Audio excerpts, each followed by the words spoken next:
be an overview of what you need to know for Lab 12 as far as the digestive system goes. So here we have the model. Start off oral cavity.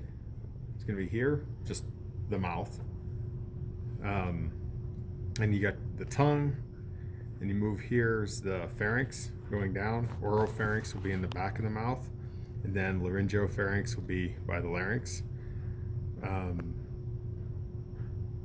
The epiglottis is this guy here, and that's going to be what folds down over like that to help seal off the trachea going to the lungs. So when you swallow, the food goes down this way and not that way. So anyway, oropharynx, laryngopharynx, and then you have this guy is your esophagus, and it's going to come down to the stomach here. The top part of the stomach here, this is going to be the cardia, this area, and then the cardiac orifice will be right here. So it's this hole opening into the stomach. The fundus is the top of the stomach here. I heard somebody call it the fundome once. I have no idea, but it stuck for me that way, so maybe it'll help you guys out. Lesser curvature is on the inside. It's the smaller curve, and the greater curvature is out here. The gastric folds are these guys in here, and the pylorus would be here, and then this guy right here would be your pyloric sphincter. Then you have the small intestine, so we're going to move this out of the way. The small intestine starts here. This is your duodenum, which is going to come down to about here. Then the jejunum be here, and then the ileum. How you could figure out, because you can't really see where the duodenum ends here, but you have the order is going to be duodenum, jejunum, ileum. Think about like a DJ plays music, so DJI. You can remember the order that way. You get to the end here, this is the cecum, and this will be your, going into it is the ileocecal valve. So you know this is going to be your ileum, and it's light colored, so all of this then would be ileum, and this would be jejunum. So duodenum, jejunum, and ileum, leading into the ileocecal valve. All of this up to about here is the cecum. Down here off the bottom is the vermiform appendix. This guy here, starting with the cecum, is going to be the large intestine. So you have the ascending colon is here where it goes up. Ooh, gotta grab this guy again.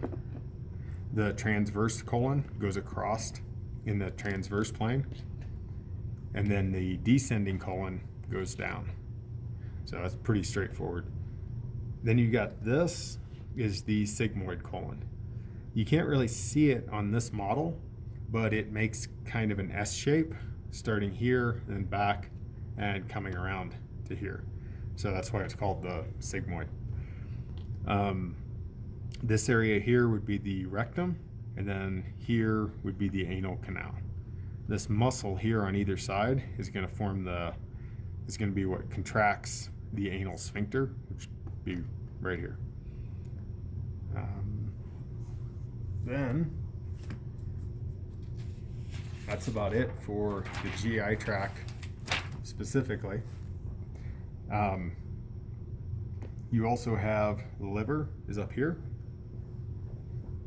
The liver has a right lobe and a left lobe. Again, right and left based on the person that you're talking about. So then this would be your gallbladder. You have a left and right hepatic duct, and then off the gallbladder, that's going to be your cystic duct.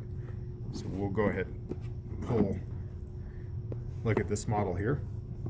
So you got right lobe, left lobe, And then coming from the right lobe, you have the right hepatic duct and the left hepatic duct. They come together to form the common hepatic duct. And then here's the gallbladder. This guy's going to come down here. This part is your cystic duct, and then it's going to join the common hepatic to form the common bile duct.